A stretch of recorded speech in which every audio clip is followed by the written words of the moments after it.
You need anything else from us, or should we just get going? Nope, you guys are good. Take it away. Okay. Hey, Frank, how's it going? Good. Yeah, I feel like your microphone might be a little bit low. Um, but and then Jimmy, you are still showing up uh in the view for everyone.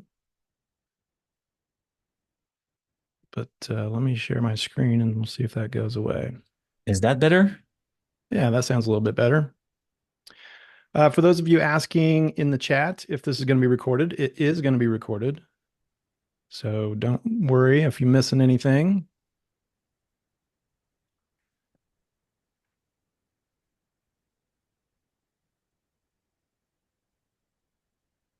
And let's share my screen.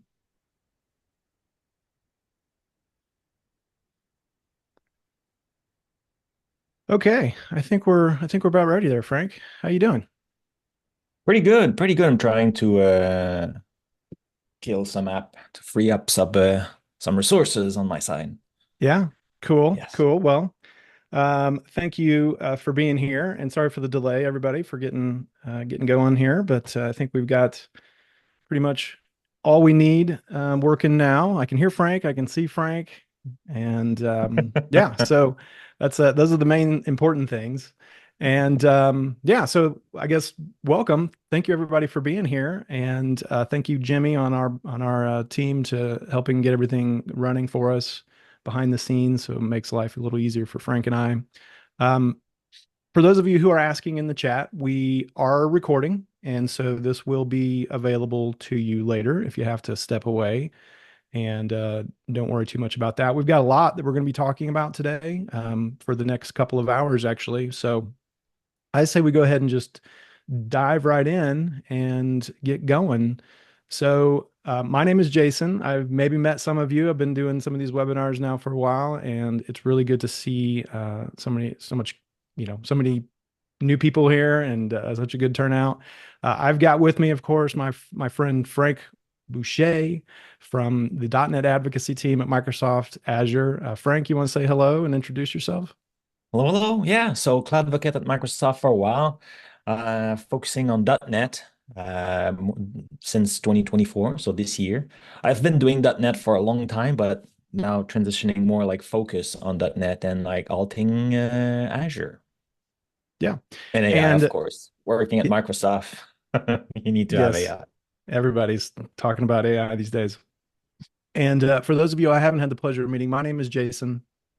I'm on the advocacy team at Datadog, senior advocate, focusing mostly on DevOps and SRE, obviously observability, monitoring, that kind of stuff, and also a little bit of AI. As you'll see today, we've got some stuff to talk about. It's generally difficult to not talk about AI in some regard these days. So yeah, and Frank and I used to be on the same team. We traveled the world and got to do a lot of fun stuff together and work on some fun projects while we were both at Microsoft. We had this show called Hello World, which was kind of a first for Microsoft. This like daily show, which was really fun.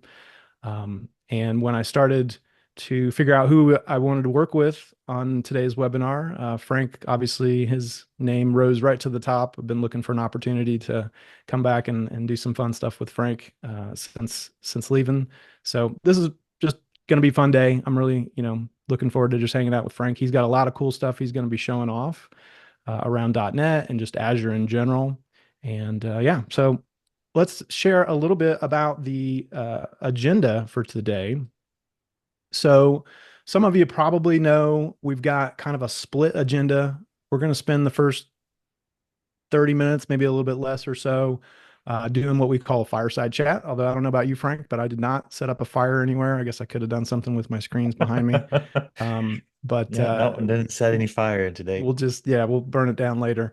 But we're just gonna kind of have a casual conversation. We got a few different topics that we thought would be fun to chat about before we then switch gears and go into well, first of all, we'll have a little bit of a break just to give you some time to go reset, 30 minutes to do what you need. We'll leave everything going, probably turn off, screens and microphones and stuff like that.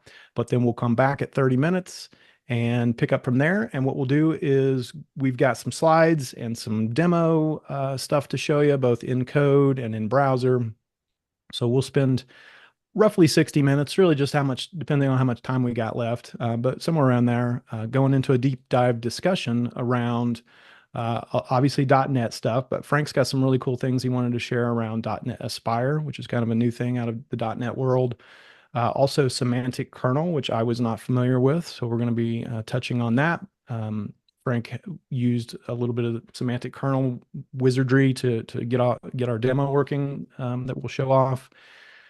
We'll also touch on to OpenTelemetry. We get a lot, when I say we at Datadog, we get a lot of good questions and dialogue around OpenTelemetry. So we thought we would talk a little bit about that and how that plays with .NET and some of the things that Frank's going to show you.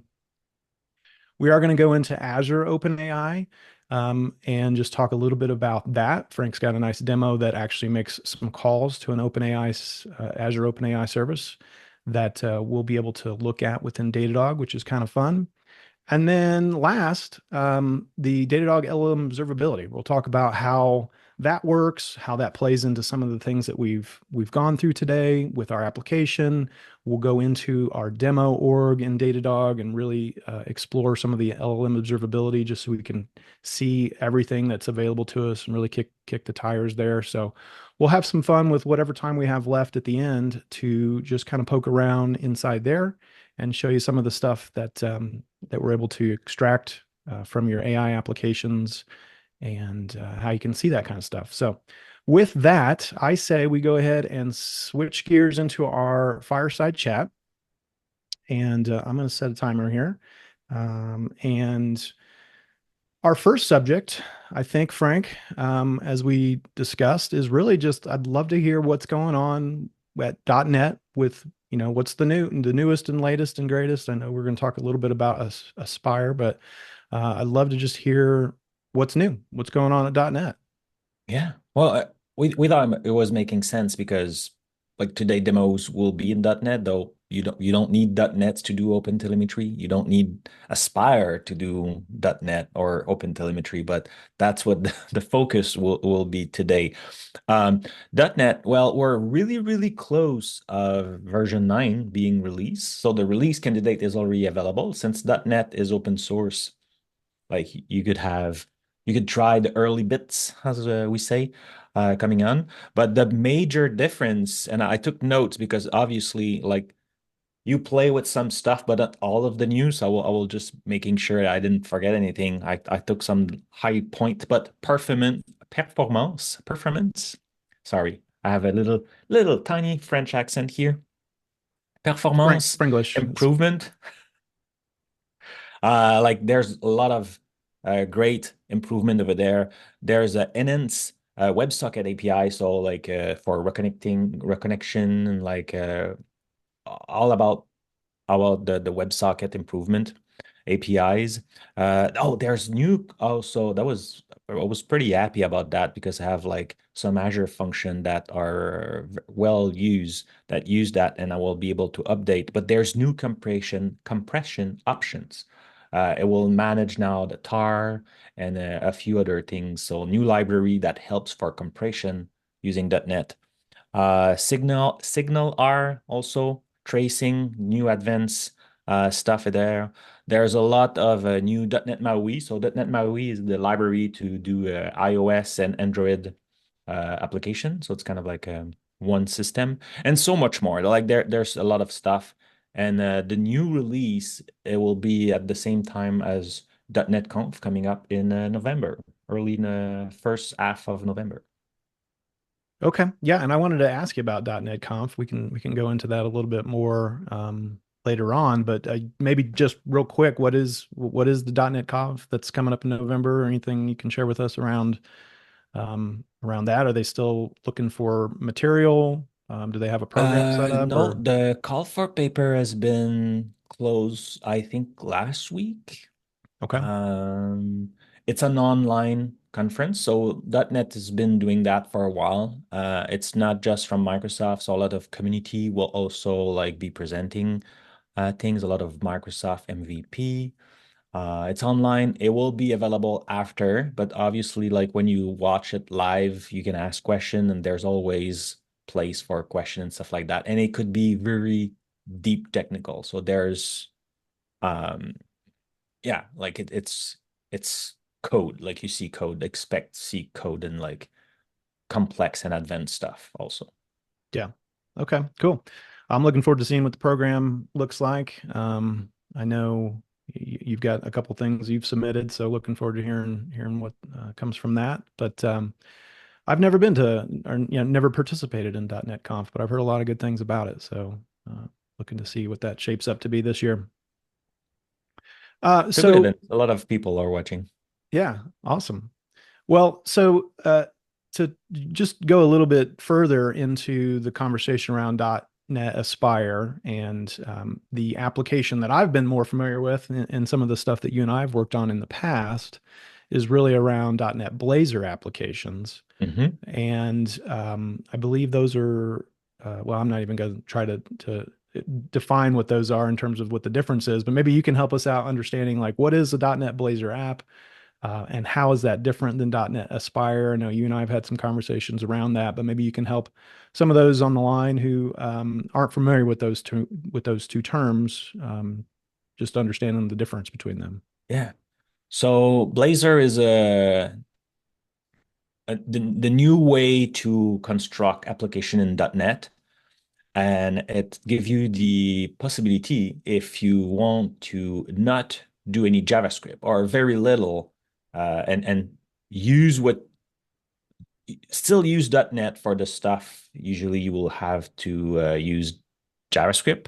So now you could do it a lot with C# code. So it's easier if you're a C# developer to just stay in the language to make your unit tests instead of having different stuff. And obviously, in some very specific case, you still need some JavaScript. JavaScript is everywhere, but Yeah. it's a type of application. And Blazor sometimes it's confusing because there's different flavor of Blazor. So we have a little bit more classic Blazor with, like, we call it Blazor server, where we have like a back end and a front end and kind of a communication using WebSocket, for example, and things like that. So you could have that. You could have the WebAssembly. So everything is compiled and sent to the client. And that's really kind of like running and never calling back the server. You could use Azure Function or something else if you want to kind of like emphasis, but it's more like a SPA application, single page application where you push everything and you go there. So in some scenario, the WebAssembly will be very interesting.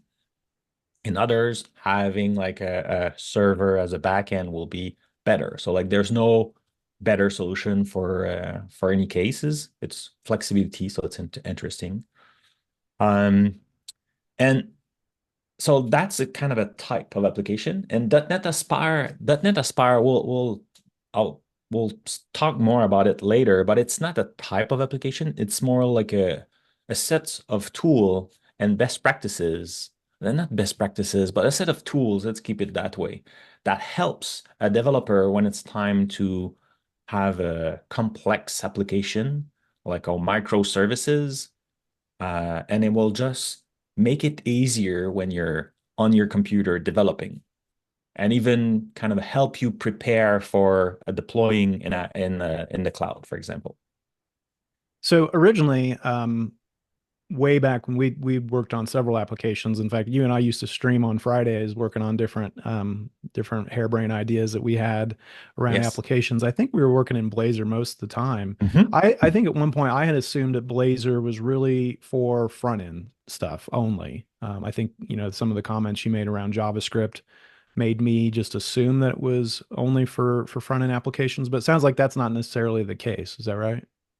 It's not necessarily the case. So you could have, like, if you say Blazor, it's definitely, it imply you have a front end, some UI. If you just want to build some APIs, you won't do it in Blazor. You will do something else. Like saying Blazor mean you have some kind of front end, but it's not just front end. Okay. Okay. I think that makes sense. Also, But I you're should right. say, We were working in, sorry, we were right. You were right. We were working with Blazor before. yeah, I don't know that we've got time to like go into all of the applications that you and I had tinkered around with, but we had some really fun stuff that we were working on. One of them, I'll just say, I was really stoked to get working. We just never did. Was a trivia application That was that cool. allowed us to call the Microsoft Learn API and try to get back some information about some of the different courses that were in there and just do a little like trivia type of application. But we just kind of ran out of time, ran out of opportunities. But that was a lot of fun working on that and also doing some stuff in TypeScript. I think was one of the other projects that we had. Yeah. So also I want to just pause real quick here because we have had questions come in and I want to encourage more questions. We can definitely answer some of the ones that we have time for here during this fireside portion. We'll also try to answer stuff at the end, but feel free to drop in questions. One question I have had already several times is there going to be a recording of this? Yes, there will be a recording. If you had registered for the event, you will get an email that should have all of the information about how to get a hold of that recording. If you just want to be able to pass the recording on to some others, the same registration link that you probably used to get signed up for today is also the same place where you'll be able to register and download that or get to that video as well. So um, and just wanted to put that out there that you shouldn't worry too much about the recording. It will be available. You just need to register, and if you hadn't, it's pretty easy to get that going. Let's move on to another subject here, and that being just APM, application performance monitoring in general. Um, Obviously, at Datadog, Frank, this is something we talk about quite a bit.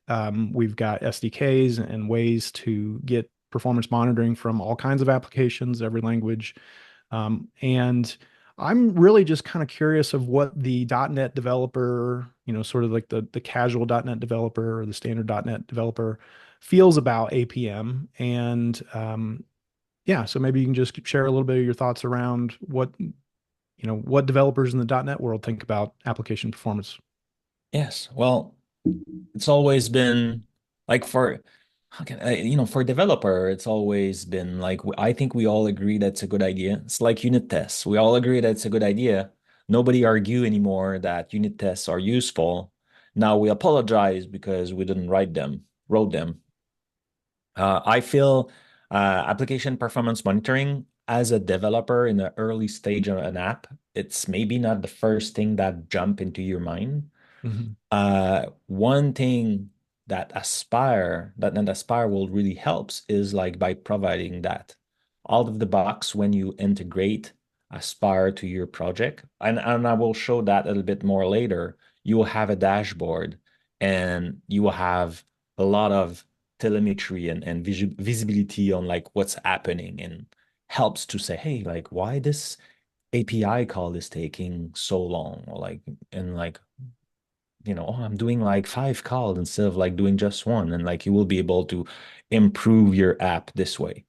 And after that you could plug it and use Datadog. I was very happy how like it was kind of simple to just connect to the Datadog agent and like see all the data popping up and filling the charts on the dashboard on Datadog. That was interesting also.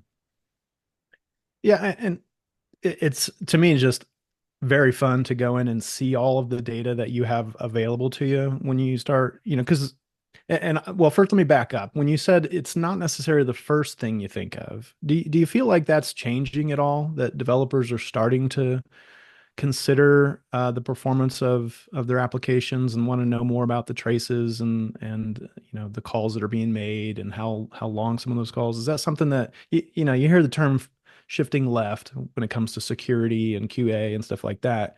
And really, that's just another way of saying, we're thinking about this stuff a lot earlier in the life cycle Yes, now. yes.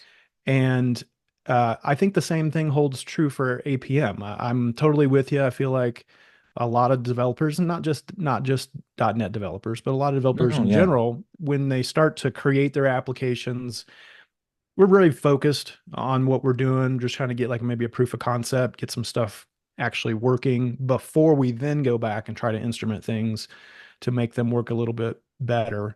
Do you think that that's shifting any, or is APM still just something that we think about mostly in a separate phase after we've maybe figured out how we want things in development environment. We're ready to start thinking about pushing it into production. What's your thoughts on that? Yeah, I'm not sure I have a definitive answer for that. Like it definitely like it's the fact that it is more accessible, more easier to implement. And it's true, like in .NET, I know because I work a lot of .NET, but I heard also my colleague talking about like those things in different languages. So I think it's getting easier on us. It used to be very complex to kind of like grab the data and like see the data. I now feel like it's more accessible. So that should help. But again, and it depends on your context. Like if you're developing for IoT, for example, you're probably a little bit more concerned about how much memory you're consuming and power and all those things that if you're running kind of a web app, because it's easy to get more. When you're working in IoT, you're very limited straight to the at the beginning. So I think, that depends. But I definitely think there's more people thinking about it quicker, like earlier in the process. Yes. Yeah. Yeah, I think a lot of those conversations are just happening sooner. It's easier to think about the performance early on. The DevOps world, we try not to just write code and then throw it over the wall to somebody else and make it their problem. So understanding what's going on with your applications and trying Yeah. to improve them earlier in the process, I think is where a lot of attention is going Much these easier days. also. Yeah, it Much is much easier when easier. you have like a smaller app to like already take the good direction instead of waiting when you have like tons of microservices calling each others and stuff like that. And then like, oh, try to change the pattern or things like that. So when you start earlier, it's so much easier. Yeah, that's for sure. We'll see. We'll see in a little bit once we get into some of the stuff with the demo that you've made. We'll see. This is a very kind of simple demo. It's not microservices. There's not a bunch of different services that are talking to each other, and I think it's a good example of when it's in this early infancy stage of your application. Go ahead and get things instrumented because the more your app grows, the more complexity you introduce, and the harder it is. I think at that point to go back. All right, well let's switch gears a little bit. I'd love to now hear kind of your take on the world of Gen AI in general, I guess you could say, and LLMs. I think a couple days ago when we were trying to decide, what all should we chat about, I had asked you like, what do .NET developers think about this AI push? Are they into it? Are they avoiding it? Um, and I thought you had some good responses there. So yeah, what's your thoughts on .NET developers and their feelings around introducing LLMs or generative AI into their applications? Yeah, I think like AI is in everybody's mind. I think we're all thinking about like, should we add AI? How can I use AI in my app, my services, or things like that? And for many people, it used to be that, oh, often Python is the favorite language. So like, oh yeah, it's not possible in .NET, but it's not true at all. You could do like there's SDK where you could talk like you can interact, not talk, but interact with AI and LLM models. Uh, I will show today a semantic kernel is one of them that I think make it easier for the developer, for the .NET developer. It's also available on other languages. We'll get back to that. But semantic kernel really helps to simplify that. And then we can focus a little bit more on building the app using that instead of like having to learn this model and then become like a prompt engineer or like a model engineer and like all that. If your focus is building app, now with different tools you can focus there and like consuming those model instead of having to, oh yeah, now I need to learn all of that because like I want to use a model. You still can if you want, like if you want to transition, it's never too late, I guess. But there's options now. So I think it's great. Yeah, and those options are growing. There's more and more, I think, not shouldn't say every day, but all the time, there's new stuff going in. And I'm curious from the developer's point of view, from the .NET, because I kind of take more of the ops minded point of view.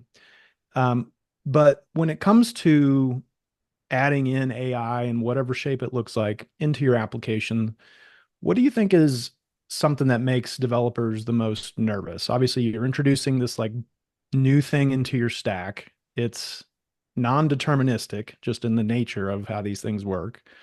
It's like another black box. Like what are your, what's your community of .NET developers feel like when it comes to just the concerns of this type of stuff being introduced into our apps? Yeah, I think that the concern are more global about like I think we all think the same thing. For example, like the security. Like how do I make sure that the information, if like the chatbot is like looking at my data, I don't want it to leak some information that shouldn't be public.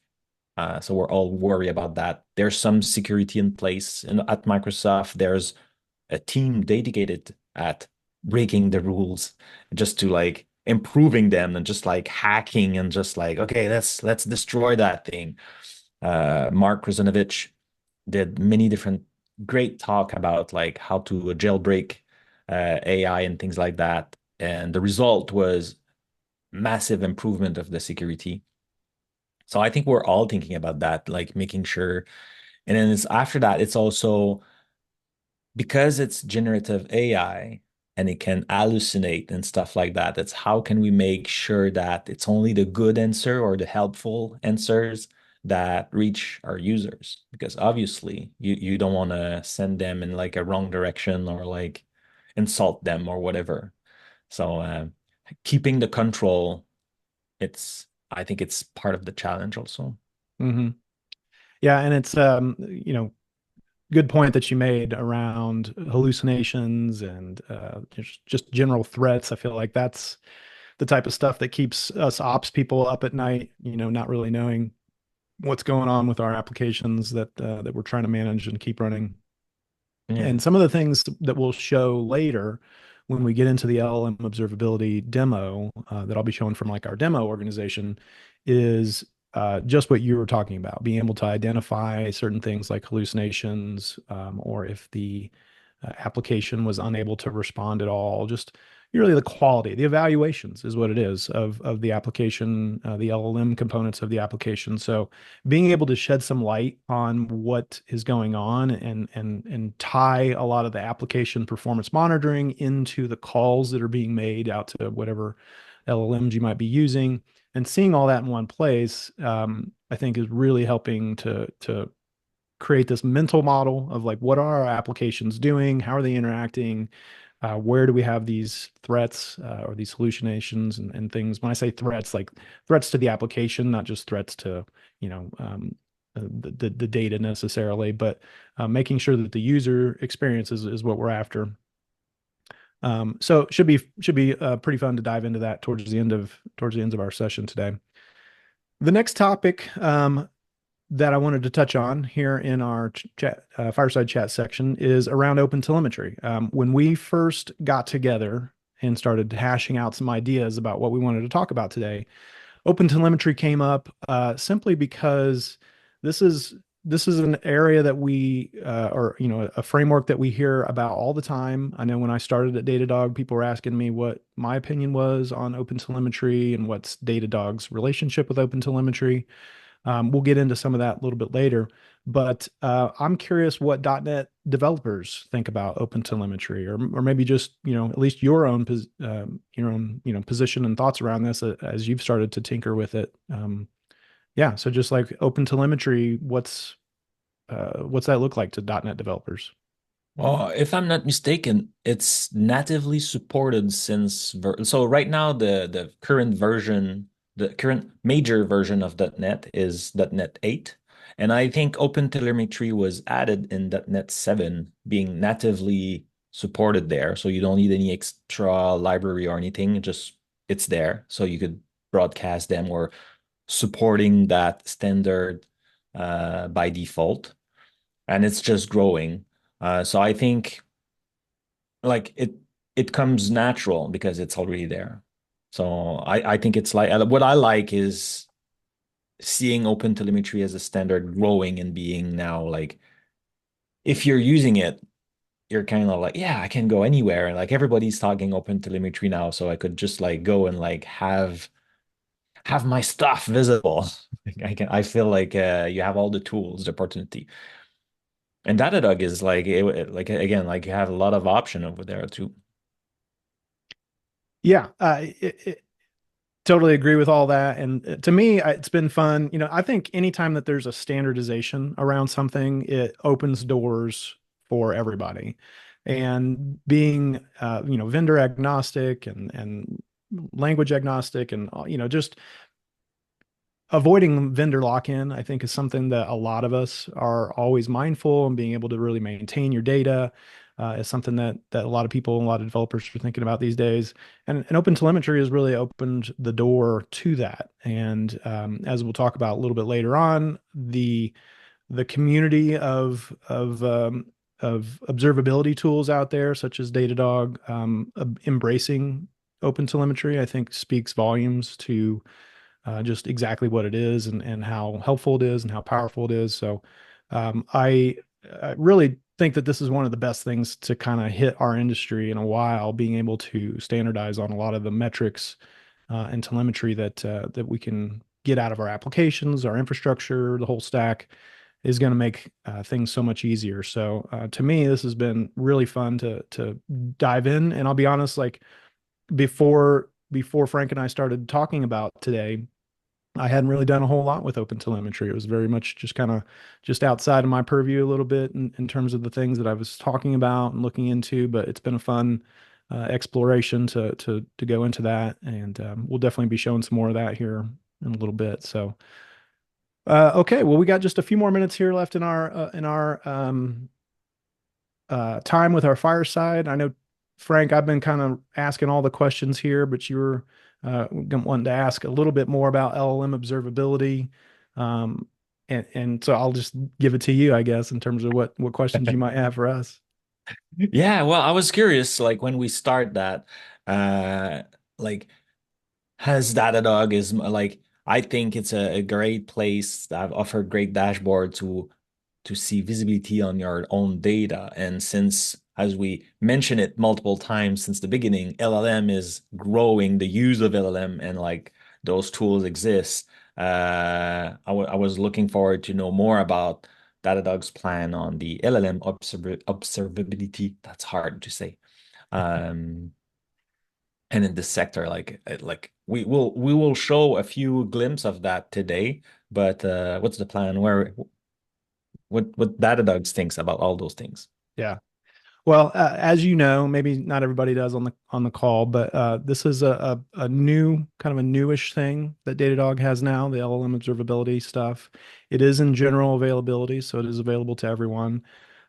We are going to be showing off some stuff in our demo environment, but the application that Frank wrote is just a small little .NET application. Doesn't have a lot of microservices, doesn't have a lot of just activity in general when it comes to APM.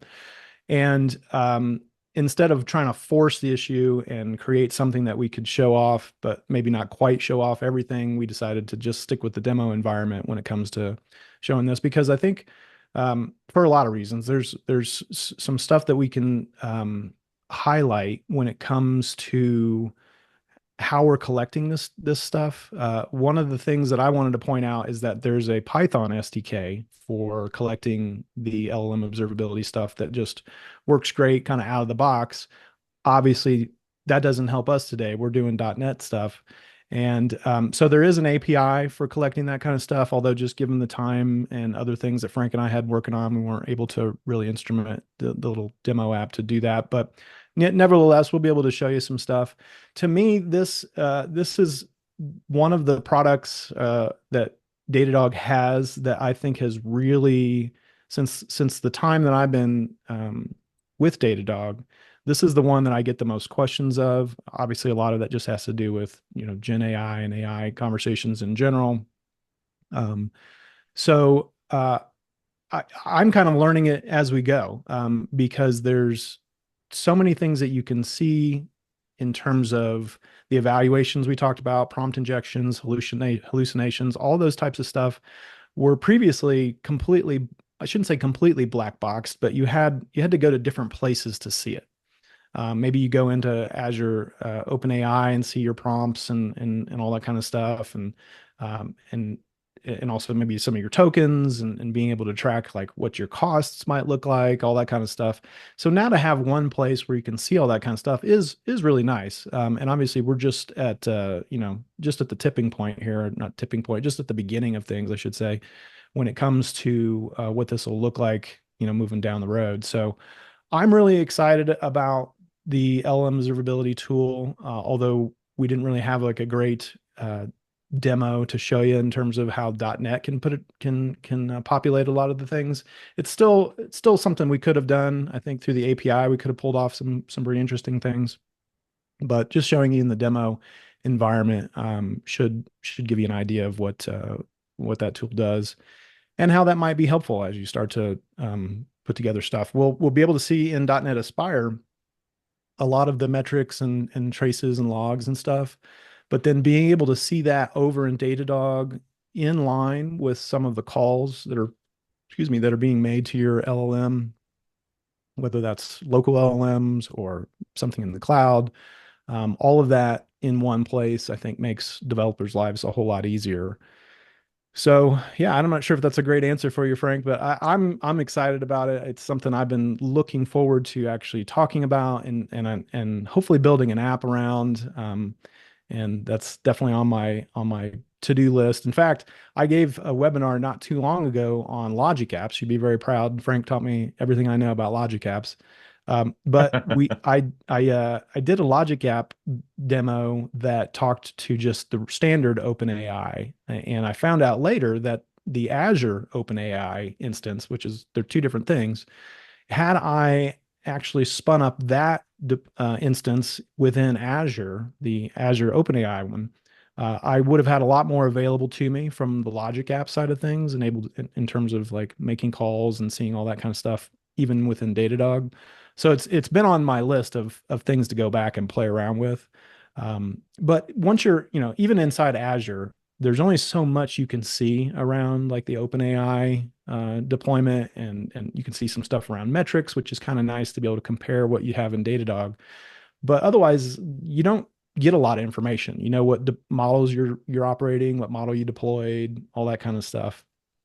But to have one place that shows all of that in the context of your applications or really your stack in general, I think is super helpful. So um, yeah, I think that's to me one of the nice things about LLM's observability is there's just a lot of buzz around it and people are really curious. So um, all right, well, I'm just checking the clock now, and I realize we are pretty much at our 30 minutes for our fireside chat. So then, what we're going to do now is actually just take a little bit of a break. I think our producers on the backside are going to uh, just push pause essentially for all of us, and we will take about a 30-minute break. So I've got my time in mountain time is 11:12 a.m. So in about 30 minutes at 11:42 my time, Frank, set your clock. We'll meet back here in just under 30 minutes or so, and we'll dive into the rest of the presentation. We've got some stuff, that demo that I mentioned that Frank put together, a bunch of slides and some other stuff, and then we'll get into whatever questions we might have. I'll also say one more time that the video is, or the webinar today is being recorded. So if you registered for today, you will get the links to that. If you didn't register yet, or you're planning on sending this to somebody who hasn't registered, just give them the registration link. You'll have the recording for that. And with that, I think I'm going to go ahead and just stop sharing my screen for now. We are having pretty much everything is recorded. Jimmy, our producer on the back end, he's got everything going in terms of the recording. And all of this will be available. We've had several questions about how to get to that recording. It's the same link that you used to register. So just visit that link and we should be able to get you everything that you need there. I also have a link I'm going to share at the very end that takes you to a repo, a GitHub repo, where all of the resources, the code for the demo that Frank's going to be showing us, a bunch of just stuff, blog posts, documentation, everything that I came across, both Frank and I came across as we were putting this together, that just seemed really helpful and relevant to a lot of the stuff we were working on. All of that's in one place in a repo. So I'll share the link for you to get to that at the end. And then also, feel free to reach out to us if you have any other questions that we're not able to get to today. Okay, so with that, let's go ahead and just get things going again. So I thought we would spend the rest of our time together talking a lot about what we already have, but a little bit deeper, and we'll kind of break it up into two sections here. The first one being about the .NET side and getting that instrumented with what we ended up instrumenting it with OpenTelemetry. And so I'm going to let Frank actually talk a little bit more about what's going on with .NET, and especially .NET Aspire. So Frank, I'll let you have the microphone for this portion. Thanks. Yes, so .NET Aspire has been GA earlier this year. So it's a set of tools. So it's not a type. And like often when we try to describe Aspire, it's kind of complicated because it's not like, hey, this is a blue box. It's a set of tools. So it's the in between the things. It's not a thing. But so .NET Aspire is helping .NET developer and other language developer too. We'll see that in like a few slides, but to be cloud ready, it really help when you are in development mode, local on your machine to manage, let's say, an application, complex application that have tons of microservices and things like that. It give you tools and provide helps and guidance so you could get started very, very quickly. We can go to the next slides, please.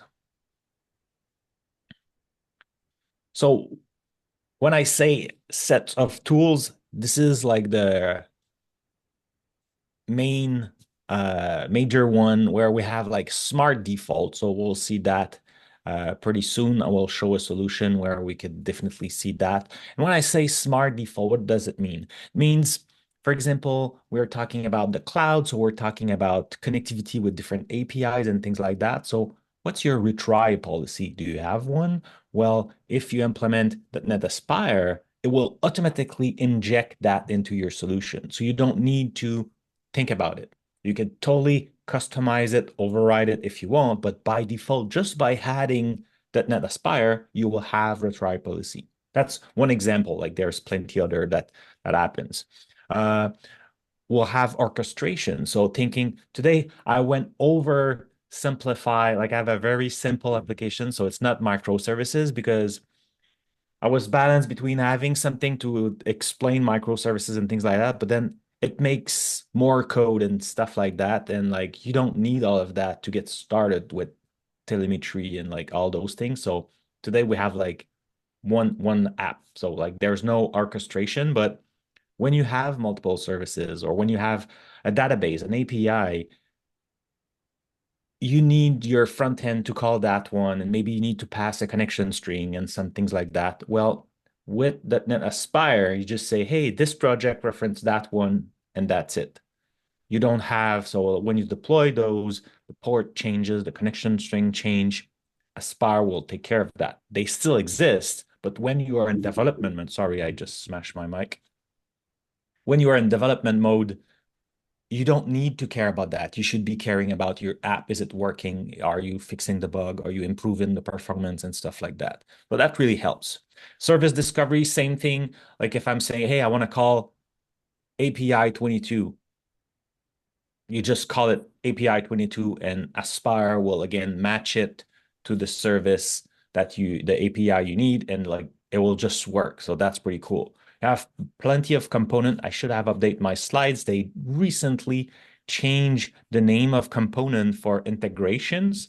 So what does that mean is, let's say I want to add Redis cache to my solution. Redis cache is, for example, high performance. So it's caching, it's keeping in memory closer to the front end. So for example, if you're browsing on a store, web store, then it will keep the things that you just visit recently instead of like hitting again the API in the database for a little while, right?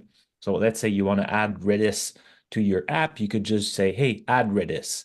And when you're running locally, what it would do, it will create a container with Redis install, configure, and your app will know about it because of the orchestration and the service discovery. So you don't have to implement it. It will be done for you by using .NET Aspire. Deployment, that's a thing. So .NET Aspire is really locally. So you cannot deploy a .NET Aspire app in the cloud because, like I said, it's a set of tools that helps, but it helps to prepare your deployment. Would it be in Azure and Amazon or like the Google Cloud, like all the cloud, it's supported. They have the documentation to help. So it's really helping you to deploy and like, for example, in Azure, it's just AZD up, and your all microservices solution will be uploaded in the cloud, and you could create a GitHub action if you want and stuff like that. So it's really, really interesting. One that I kept for the end is the developer dashboard. We'll definitely demo that very quickly. And the first demo, in fact, I have today, I will dig into that. It's pretty cool. So maybe I think the next slide is about that one. Oh, the next slide is about the service default. So like in the service default, like I was saying, their resiliency is good. So the retry policy, observability, um, we'll see that again. Health check, it's a thing that also useful where you just say, hey, does my app is alive? Is like then like you could just like /LT and you have it right away. So very, very useful. It's all implemented just by adding Aspire to the project. Next slides, please. That's the dashboard. I forgot the other slide. So that one is pretty cool. You have all the logs, the matrix, the trace. And today I won't be a good example, but this one here it's better where we see the trace following the different APIs. So from the front end to the API to the database, you see it in one place. That's pretty good because usually when you have multi-services, microservices, you have the information that is a little bit everywhere. So now, even locally, as a developer, you have that, and like it sees you have everything in one place, and that's available without having to install, configure anything locally. The good news is, next slides, we can also deploy it into the cloud if we want, or we could also use it it's OpenTelemetry, so you could use it. It's far from as complete as a Datadog dashboard, but for a developer, I think it's not the same kind of tool, but like even like they have like an overlap in the scope, yes, but it's not the different same kind of tool. But so it will provide a lot of things. And people initially was meant to be local, and people when they saw that was like, hey, I want that in the cloud to be debugging my application because yeah, sometimes it happens. We need to debug in production or like the version that is in the cloud because the bug is just happening over there. So you can do it now. It's pretty easy to do. Next slide.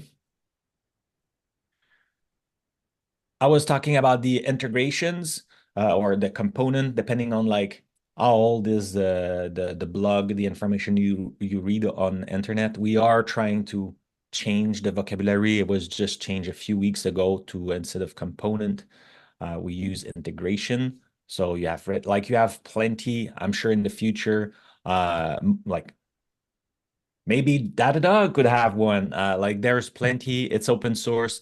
Uh, one, one thing that may happen soon will be a community framework with a different component that will be announced at, let's say, .NET Conf coming up soon. So it's growing, multiple integration, new integration coming up.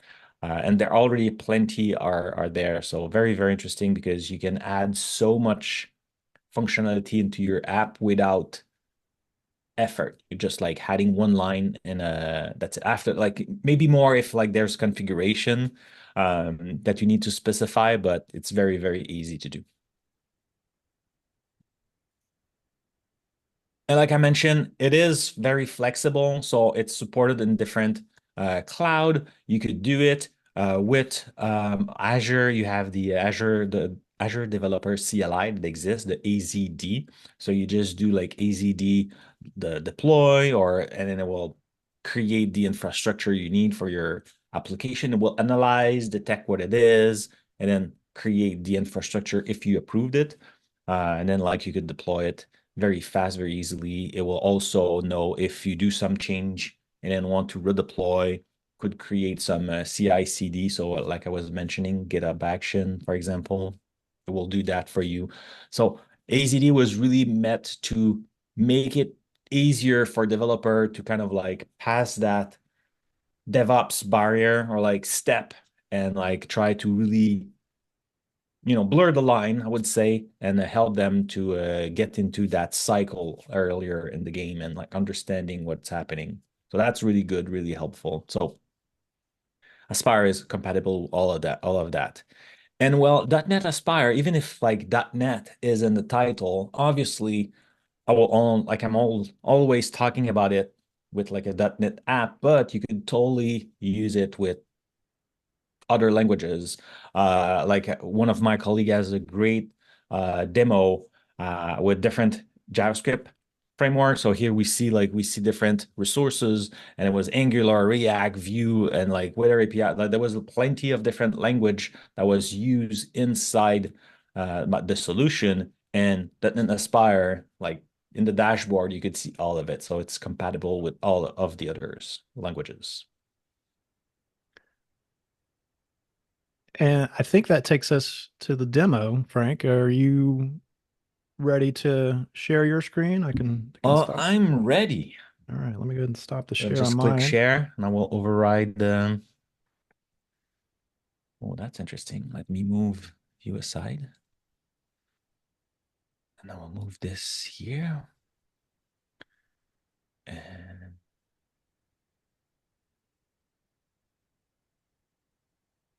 am I sharing a Visual Studio? Yeah, looks like we can see you. Cool. So we are in Visual Studio. I will also be using VS Code at some point today. .NET Aspire.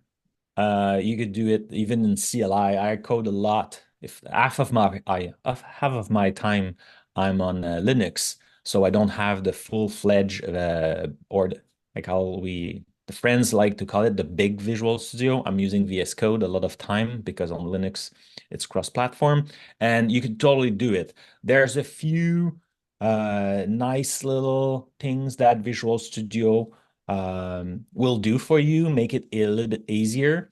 But that's it. Like it's compatible. Like you don't need Visual Studio to do .NET Aspire to add .NET Aspire. So we'll zoom here in my solution just to show a bit more, and we'll go like huge. So today's app is Blazor Chat app. So it's a Blazor web application. Think about it about like a very, very, very simple web app that call show like it's the vanilla stuff, and I had like a call for an API to call Azure OpenAI. And when you right click, if you are in Visual Studio, you could right click this app and say, hey, add .NET Aspire. And it will add for you the app host and the service default, those two other projects. So those two are .NET Aspire. So let's explore a little bit what's inside. And I will start by the service default. We'll zoom again, make it huge. Voila. So in service default, we'll see the extension is there. And that will be also then reference inside my Blazor app.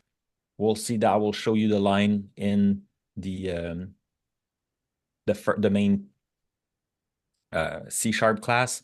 But here in the service default are defined those smart default. And I always confuse the name of the project smart default instead of like service default. But this is where the retry policy will be there. This is where, for example, if you want to export your OpenTelemetry stuff, we'll see that in the next demo. This is where you do it. The app host, sorry, let's go there. The app host is it's kind of the orchestrator. So imagine you have multiple, in a solution in .NET, you could have multiple projects. So right now I only have my web app, but I could have like a few API there, and I could have like a bunch of stuff. And in app host, this is where by code, I will define those things and make reference if I need to. For example, here, I'm building my app. Oh, let's make it bigger. Voila. And I have my app. Sorry, I will stop moving. I have my app here, and that's it. I could, the same way, let's say I have an API, say project.api 123, and I will call it JSON API. And then I will go to my app and say, hey, this is my web app with reference to API JSON. And then like right away, it will have some code injections and my app will be aware of that API. And that just works. That's how it works. So that's kind of the magic. Also, one thing is usually when you have multiple project in your solution in .NET, and you want those projects to start because by default, it will be only one project that start. But if you want all the project to start, you need to go in the configuration and say, okay, I want this project to start, that project to start, that project to start. You need to like kind of like set up that. With .NET Aspire, you don't have to. You just start that app host and everything will happen. So let's give it a try. And at the same time, we'll finally see that great app that we put together. Like I said, I kept it as minimal because I didn't want too much code so it's look complex to use LLM or to use OpenTelemetry. I wanted to keep it very, very simple. So that's the dashboard. Like usually you have your list of resources. So if some resources are in container, you will know that. But right now, like I'm running from Visual Studio right there. It implemented also a HTTPS version and a regular version. So I could go here, we'll create some logs, and after that, we'll be able to do that. So I could say, hey, hi. And I will go hit my LLM and I could talk about it. I could go in like different stuff. So like there's the classic counter here. So I could do this like that. And let's go 5. Whoops, there's an error. So every 5, I kind of like fake a little error here so we could have fun with our telemetry. Could go with the weather also. Looks like it's long. And if I go back again here, maybe this time will be a little bit luckier. Still like it was even longer, I think. So I did some random weighting here, but that's our app for today. So let's implement a few things here and there. So now if we go back to the dashboard and let's have some fun here, what we can see. For example, if we go with the trace, I could see like now my calls. And if I had like an API or something like that where I was really calling an API, I would see the breakdown and I could just click and go deeper. So here, for example, I see the error. I could click and I will say, okay, it's going there. I will see all the value that was passed. I'm able to see like all that information. I could go also see the logs. So for example, if I go in Blazor chat app, why it's not there? I try so many things that, okay. So I have the log and I have the fail message. So like, hey, log in. Like maybe it's small, so let's go big. So like I put some message here. So logging, the error is not that, a fake error. 5 is a multiple of 5, 10 is a multiple of 5. So like there's a condition here. I could see that.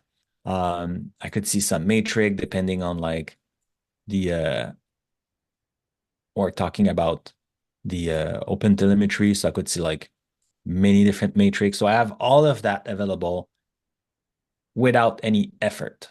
So yes, my app right now is simple, but if we think about like a lot of things, some on containers and stuff like that. So thinking about someone who just joined the company and it's like, I'm not sure what it is, I'm not sure how to deploy that. Just sitting at 5 and it just deploy and like get structure by itself, that's pretty convenient. And we'll Yeah, we'll it see seems later on how we can push data to Datadog. Yes. well, I just say it seems like it's a great way to introduce developers to a lot of the, observability language that we hear and talk about when it comes to metrics and logs and traces and stuff, and all have it running locally. Um, Definitely in my mind, I think this helps move the needle a little bit more in terms of uh, giving developers what they need to be able to think about these kinds of things, because that's a big part of why I think APM and generally just the ideas around monitoring don't don't surface in conversations for developers, is that the information is just not easy to get to. And it seems Yeah. like .NET Aspire has made that super simple to have everything, not everything maybe, but a lot of stuff available to you without any setup, and be able to make sense of what's going on with your app. Yeah, just running by yourself. Like it's not because you don't have access to like the that other service. You could even test with like I was saying like Redis cache and other integration that exists. Really, really helpful. Get things done very simply, and it's helping you. Like I don't see I didn't do it here because like I'm not planning to deploy it, but you could just like prep it right that it will generate a manifest that other tools can read then and deploy those that solution. So it really, it's a great tool. Like I feel like sometimes people think that then the spiral look complex because it had bunch of stuff, but when you think about it, you just say, hey, if you have a project, you say add a new project of type app host. That's it. Add a new project of type service default. That's it. And right away, you have like all the, I was talking observability that is injected into your code. The retry policy is there, the healthy check. I didn't do that, but if I do it, you just say like healthy, like that's not Hmm. fantastic. But when you're debugging, that's a great answer. You're always happy when you see that. Yeah. So like it's kind of simple, and I feel it's the one of kind of the tool that once you try it, you want to have it everywhere. What's the spice that people put like it's, it's one thing that once you try it, you just want to put it everywhere. Is there a spice that you've had that just changes everything for you on your food? I forgot which one. Like there's an example, like some people like when they try that thing, they want to put it everywhere. Mm. I forgot. Like maybe salt. I don't know. Hey, we've got a couple of questions here before we switch gears. One is just maybe you can talk a little bit about what the difference is and what you see in this dashboard that .NET Aspire is providing versus what you might see in something like Application Insights, which is built Yep. into the Azure platform. Maybe you can talk a little bit about that before we Yeah, switch gears. that's a great question. So Azure, so it's not Azure Aspire, it's .NET Aspire. So that will also already kind of solve one part of the question is .NET Aspire is for local stuff. So it's when you are on your machine developing, or like your server or your dev bubble, depending on like how you call that. But it's not once you deploy. Yes, the best practices, the service default will be injected, but that's your app now. It's part of your app that communicate or broadcast the information. Azure App Insight, that's one of the place, just like Datadog, that will take that data and like present it back to you in like different form to help you understand what's happening. So Okay. one tool is just kind of like boosting your app when you're local. Yes, we have a dashboard that help visualize that. You could decide to deploy it in Azure if you want, but it doesn't scale. It's still kind of like a focus on like developer purposes, like or debug purposes. It's not like a major monitoring tool. It's Hmm. kind of like it's yeah, it's not production tool, it's more development focus. So Yeah. that will be the my answer. Okay. Makes sense. Hope And that then we got helps. one more question before we switch Yes. gears. Are you familiar with Project Tie? I had to look this up. I wasn't familiar with that, Oh, but that that the question is this an evolution of Project Tie, which I just looked up, and it looks like it's been something that's probably predates Aspire. Um, do you know anything about Project Tie? Is this related to it? no, was it no, like the name sounds familiar, but then at the same time, like I don't know if it was the internal tool.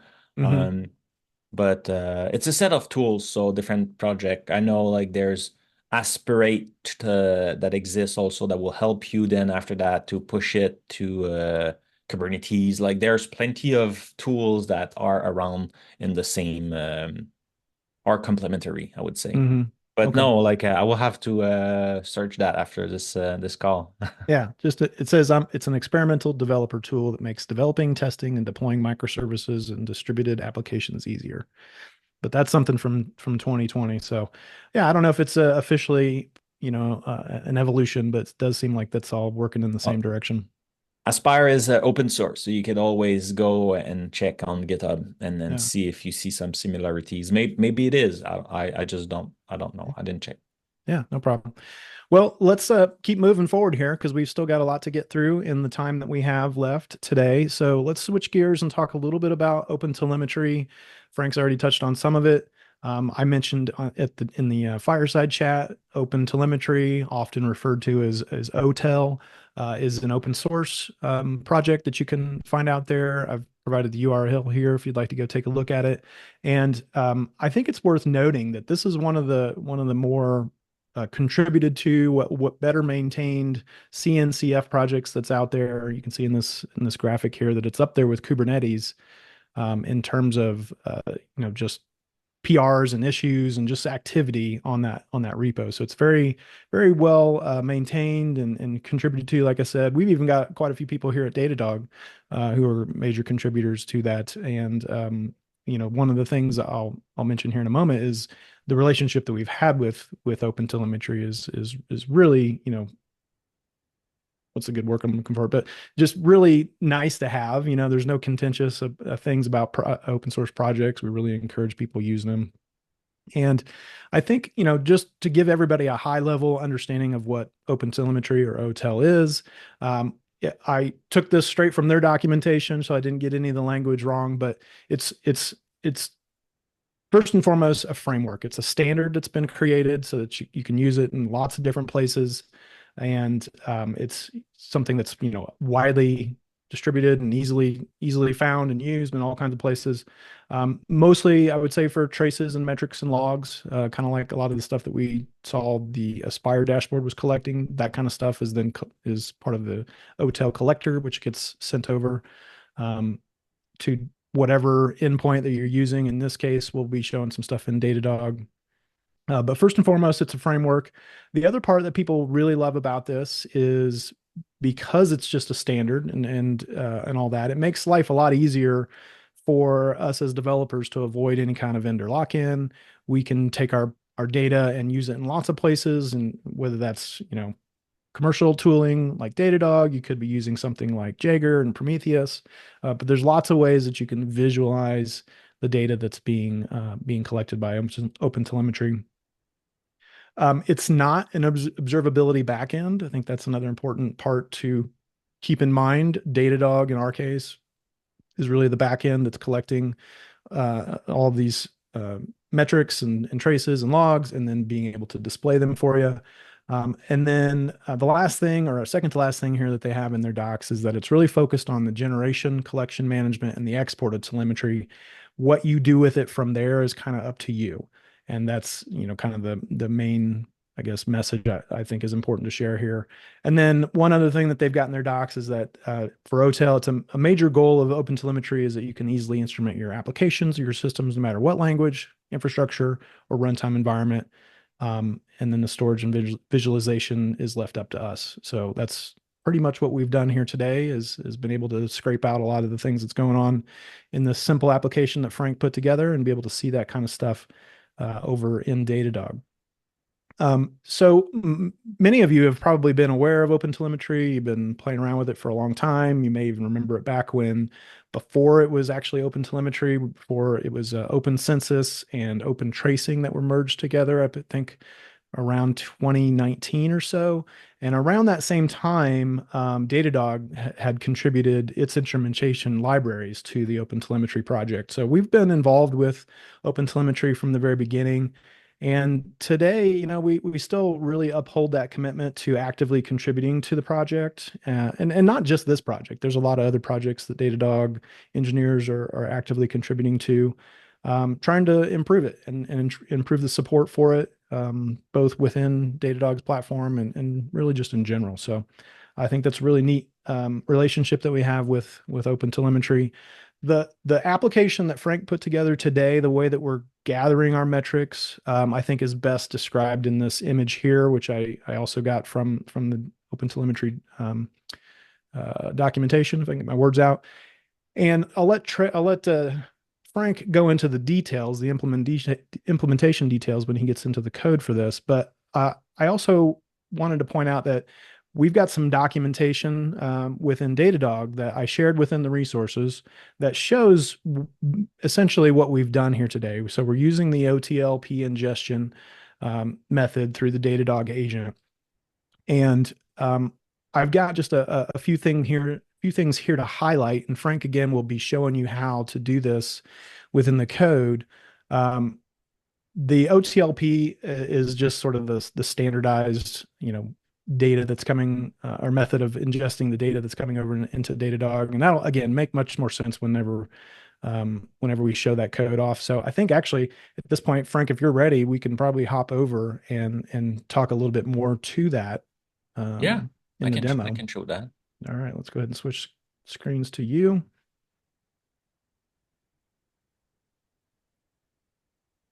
Well, I click. Oh, and let's switch to so the way, so often I think so there's multiple way to have an agent running. You could install the SDK or the app on your machine, but most, I think, people will want to run it in a container. So that's why we went that way.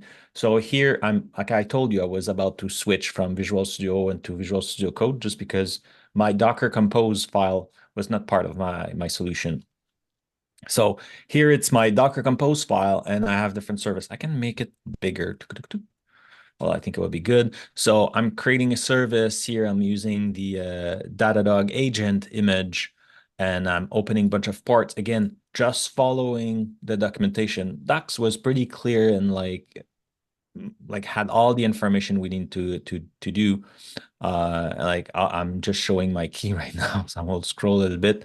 But like I'm setting a bunch of different environment variables, and just like you were showing, Jason, a few seconds ago, like setting that OpenTelemetry configuration for the receiver, making sure that the trace is enabled, that the logs are enabled, that everything is there. And then you share some volume or make sure it works. And that's about it. That's your agent that is running. And then for your app, like I also did package my app. And now when I do it, I just say, hey, environment, and I'm passing those points just to make sure that the app will be sending data to my agent. That agent will then transition it or like push it to the dashboard. And if we are looking here, so I'm running the app and I am running local. So 8080, that was part of my Docker Compose page. And I have the same app here. It's running. I could say again, I like also that LLM is multi-language. Oh, is it? Oh, yeah. So now I'm just speaking French. So it's kind of like say, hey, how are you today? So I have the same information again, same app that I had before with the weather, everything is the same. But now, since I'm using that agent, if I switch to Datadog, I should be able to see some data coming in. Voila. So I went until 10. So we see the 10 incrementing counter here going in. I have like fetch forecasts page. If I go in the when I was the error, I will see like the information about the error was happening. I could see all the information there. I could trace and continue. So that was pretty easy. I didn't change much to the code. Just say, hey, I want to make sure I'm sending it there. And in terms of Aspire, what I had like in my app, I had to add uh, in the extension, add to, so in the service default, I had to specify, sorry, I'm scrolling. So that's the by default there. So I just say, hey, you know what? This is what I want to do. So OpenTelemetry, and it's always the trace and the matrix are split, and then you add the thing you want to see. So like I say, hey, I want to see add HTTP client instrumentation, add OTLP exporter, and then I'm passing that URI, sorry, that I have. And that's it. I'm repeating specifying what I want. Maybe you don't want all of those. Maybe you have custom one that you created that you want to add. This is where you do it. Just like in the configuration, if I go up to the name of that function, is configuration open telemetry. It's there by default. Like I said, that and Aspire kind of like provide that with some basic information and you can customize it for your needs. So you just have to do that. And then it's sending data, right?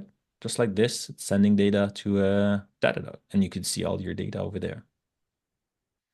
It's pretty simple. I think we were pretty shocked actually when I was sharing some documentation back and forth to you, and I've been sending you a lot of different uh, just resources from our docs and different ideas. We've got another person on our team, James, who's been a big help in making sense of stuff. And honestly, we were all surprised at just how well it just like worked. Like it was just a matter of copying and pasting, and then changing some ports, changing some names, a few things here and there, and it was just up and running. So I think that was pretty awesome win, I would say, for two of us coming in here un you know aware of how any of this is going to go down. Um, but yeah, it's super easy to just get things going.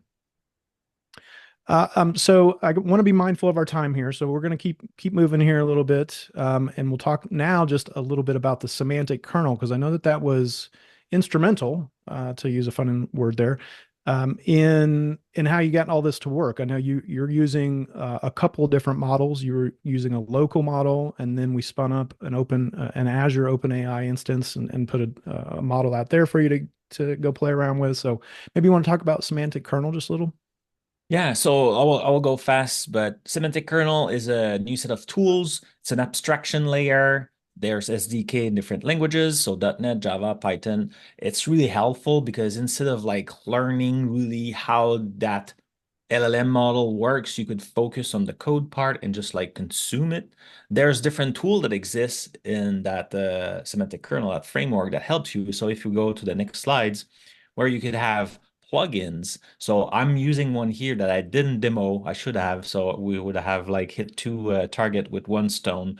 But that uh, little chat tools, I could ask it to change the color of the Blazor app. So for example, if you ask what time is it to a chatbot, it doesn't know. But you could implement a plugin that is aware of like now, and then AI will be able to use those plugin to get better and like get more like, and information. So that's one thing you could generate as many plugin as you want, and it's just a class. It's very simple.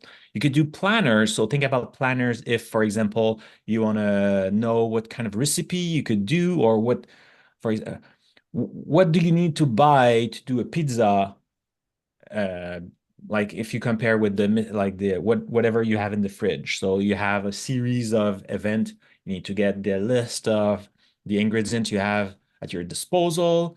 the list of ingredients that you need for that recipe, then like it will generate the list of stuff you need to buy. So a planner will really help you kind of like queuing, taking the result and using it in different queries. So semantic kernel will do that for you. And after that, you can have different persona. So like having very specific focus. We note that information or result are getting better when you have a narrower field of expertise. So doing different persona, then you could have like some AI that will focus just on certain aspects. So you could have that. And you do that very, very easily using semantic kernel without having to learn different model. And yes, the beauty of that is then you can swap model and it doesn't change anything. You don't have to change your code.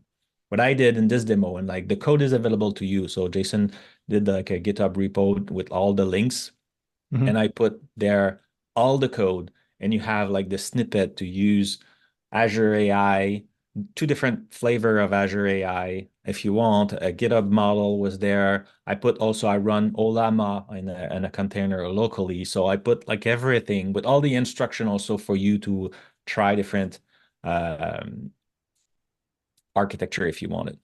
Mm-hmm. Okay, cool. Yeah, I think this is pretty rad because to me, agents, when Gen AI and the conversations we have around just applications being built with these things, I'm seeing more and more stuff like this where it's like an agent type of situation where there's going to be some reasoning, some sort of like task-based sequence of things that are happening. Maybe you want to make multiple calls into different LLMs for different reasons and being able to sort of orchestrate, I guess, all that is going to make life a lot easier for a lot of people. But today we decided, you were using LLM, or I think it was Olama as your local LLM for initial testing, and then we stood up an Azure OpenAI instance and deployed. I think it was the 4.0 ChatGPT 4.0 model. I think we played around with the 4.0 mini, and then maybe switched it to just one of the generic 4.0 models just to avoid any kind of token uh, like limitations that we had. But um, for what we'll be able to, show off here in just a few minutes once we get into Datadog, I just wanted to point out is nothing more than just the Azure OpenAI integration. So like I've said a few times, I just went into Azure, created a new resource for Azure OpenAI. Once that's open, you go into the Azure OpenAI Studio, and then you have your choice of models that you can deploy. Pick any model that you want to use, deploy that, then you'll have an endpoint and an API key that you'll use in your application. And from that point, you're pretty much off to the races. There's not much you need to do inside of Datadog. In fact, if you've already enabled the Azure, just the generic Azure integration, you have the Azure OpenAI integration, and there's really nothing else for you to do once you actually get into Datadog, which I'll show you here in just a second. Let me just go ahead and switch screens here. Once you're into Datadog, there really wasn't anything for me to do.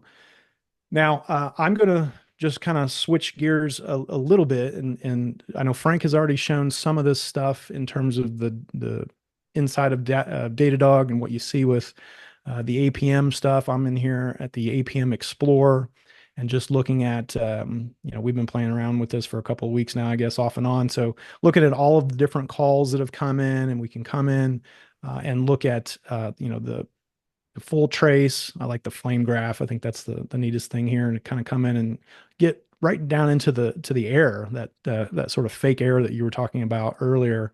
It's really nice to be able to dig into those things and see them at a high level, and be able to visualize it in a few different ways. But when it comes to the OpenAI stuff, that's not going to show up in your APM. Obviously, we need to see that in a different way. And so one of the ways that I like to do this is you can go in and we've got all kinds of dashboards. So if I go to the dashboard list and just do a search for Azure OpenAI, you'll see that we've got just a generic out of the box dashboard, which is really great. But what I like to do is pretty much just copy things from the out of the box dashboards and then create my own dashboard, which is what I've done here.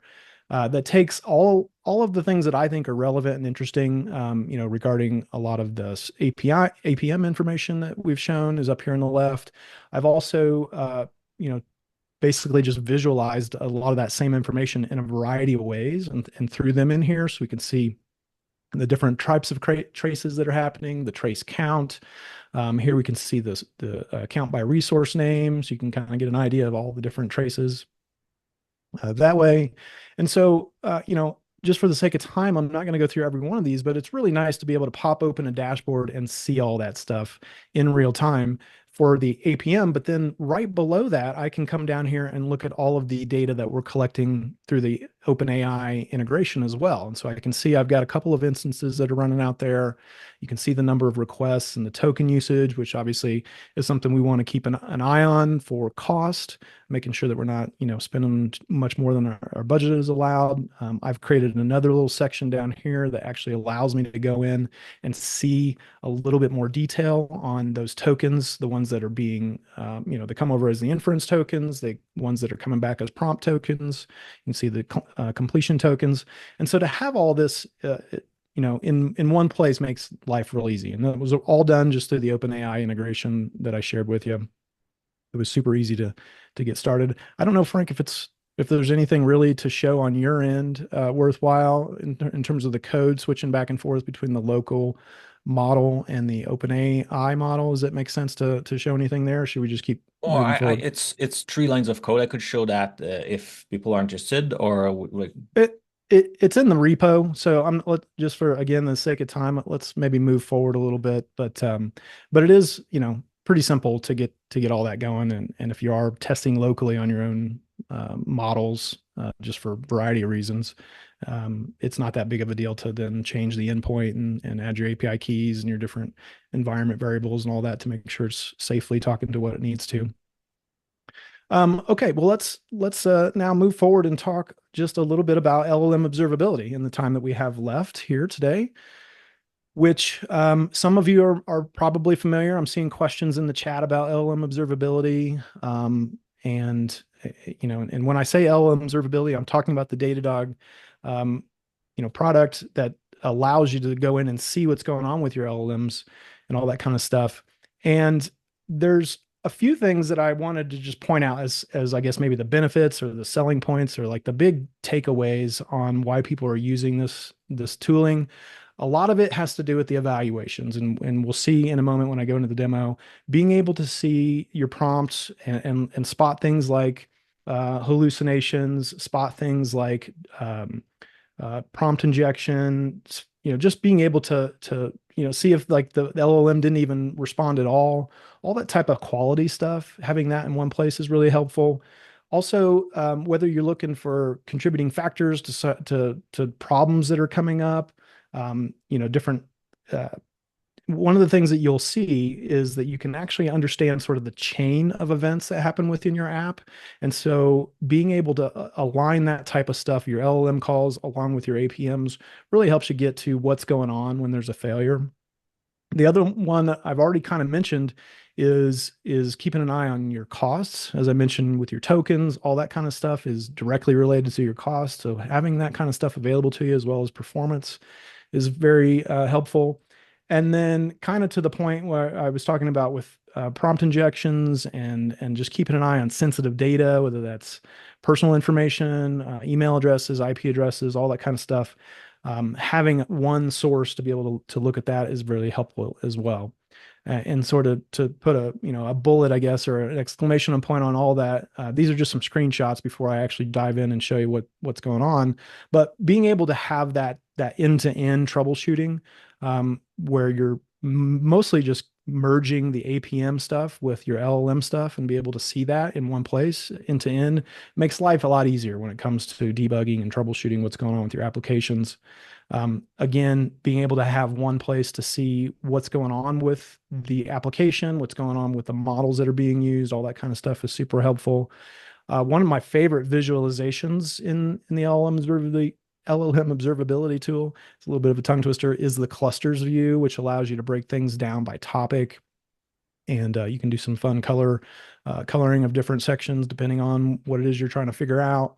And then, like I said, the prompt injection stuff I think is very helpful in identifying what's, possibly going on in your app that users are trying to circumvent or they're trying to cause some sort of mischief in your application stack. It's good to have some visibility on that kind of thing. Before we dive into the demo, though, I do want to point out that a lot of the stuff that I wasn't really able to get to, there's these really great blogs that go into deeper discussion about some of these things. I've picked out a few of them here. They're part of the resources that I'll share at the link with the link at the end. But we've got some nice stuff that actually shows you specifically what we did here today with the application that Frank set up. I've also got one in there that talks a little bit more in detail about monitoring Azure OpenAI with data integration, as well as some stuff here if you're using other models, maybe like Claude over Anthropic or something like that. So being able to see all that kind of stuff was very helpful for me. So I wanted to share those blogs with you as well.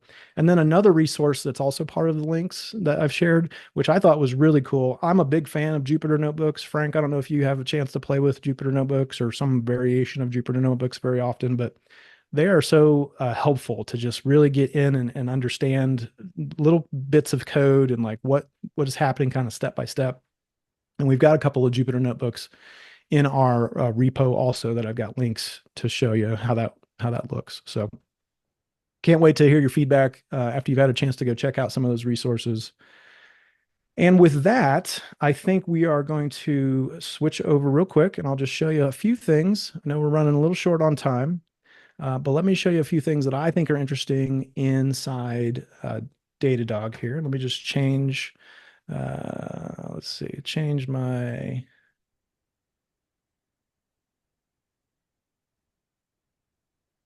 org and log in here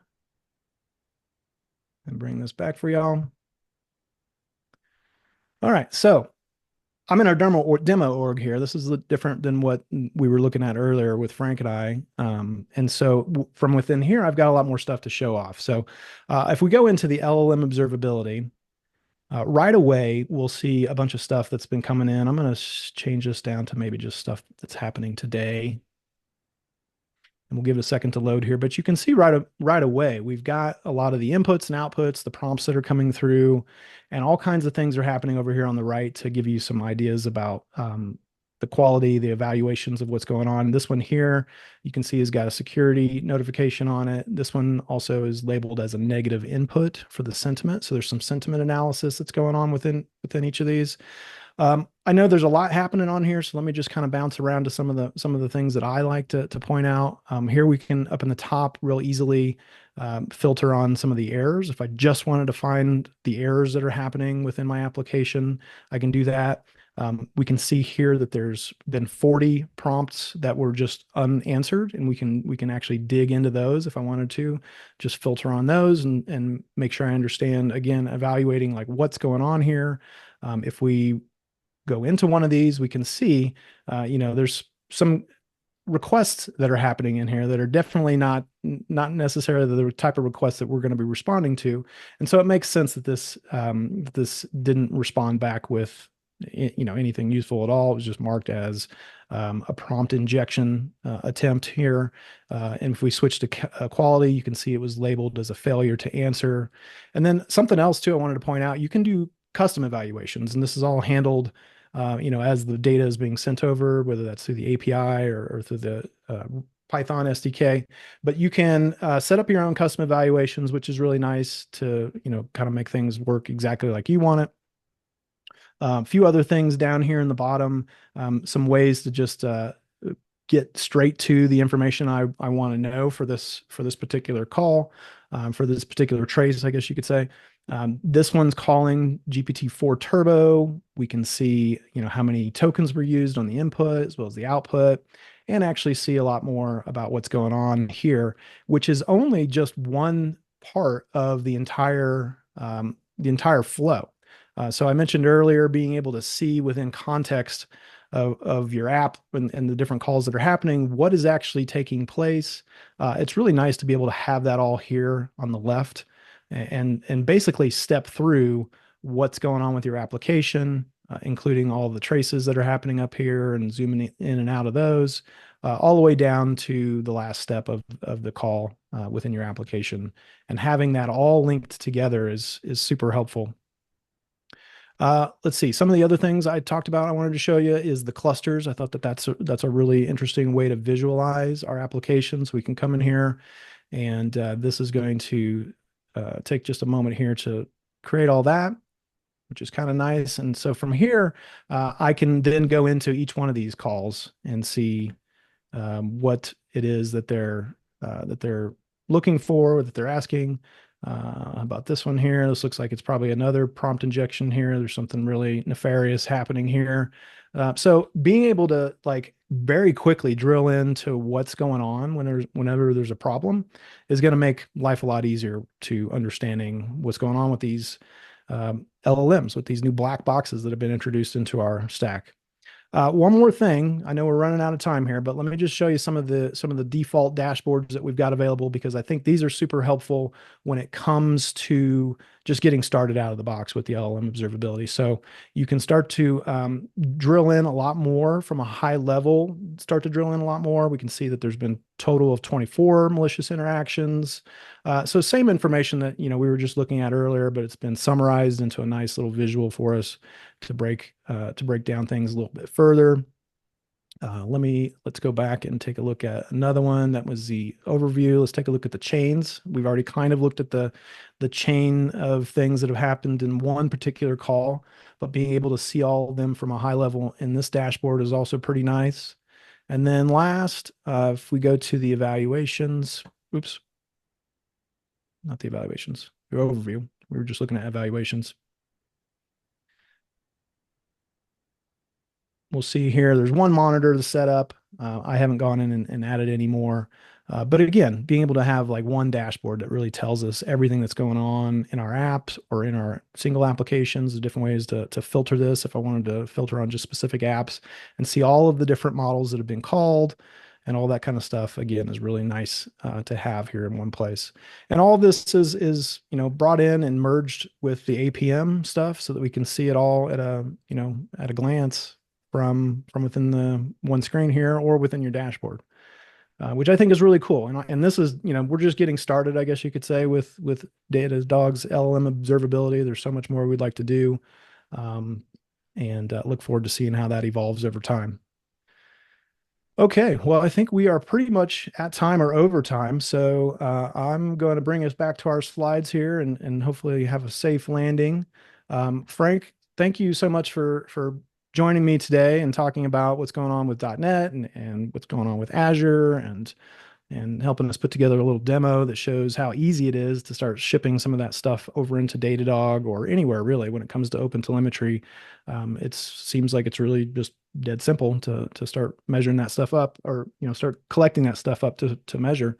I did mention earlier the slides, or I'm sorry, that the repo I had set up, it doesn't have just the links. It's also got the slides today. So this whole deck is available to you. If you were to visit this link here, I can also probably maybe drop that into chat here before we're done. But this is the repo that'll take you everything. If you can't find it, you got a typo somewhere, just go onto GitHub and search for Jason Hand, and you should be able to find everything that way. Frank's also provided some stuff too. So the code to his demo is available in a repo that you can get through my links as well. And then not just the videos about semantic kernel, but there's also some other stuff that's really, I think, pretty interesting.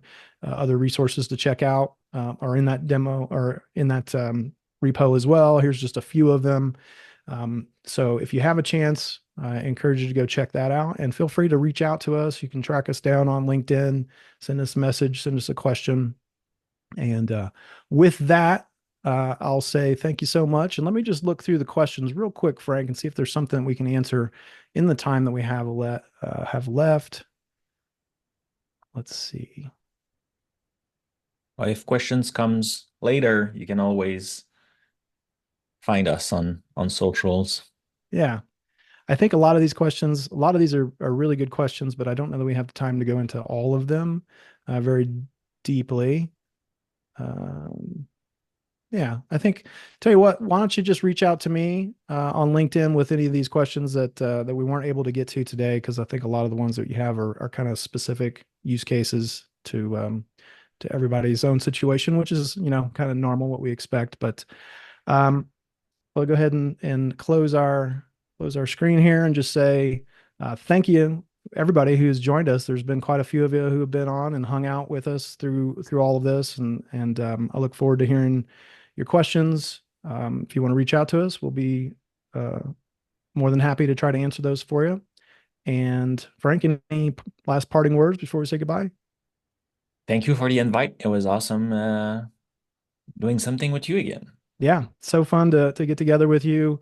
Um, Frank's been my emotional support Canadian for many years, and it's just I don't know, fun to be able to do something together again. So thank you, Frank, and thank you for the team at .NET Advocacy over at Microsoft Azure for pairing up with us and putting on this webinar today. So with that, I will go ahead and just say goodbye, and we'll see you at the next one. See you later. Bye.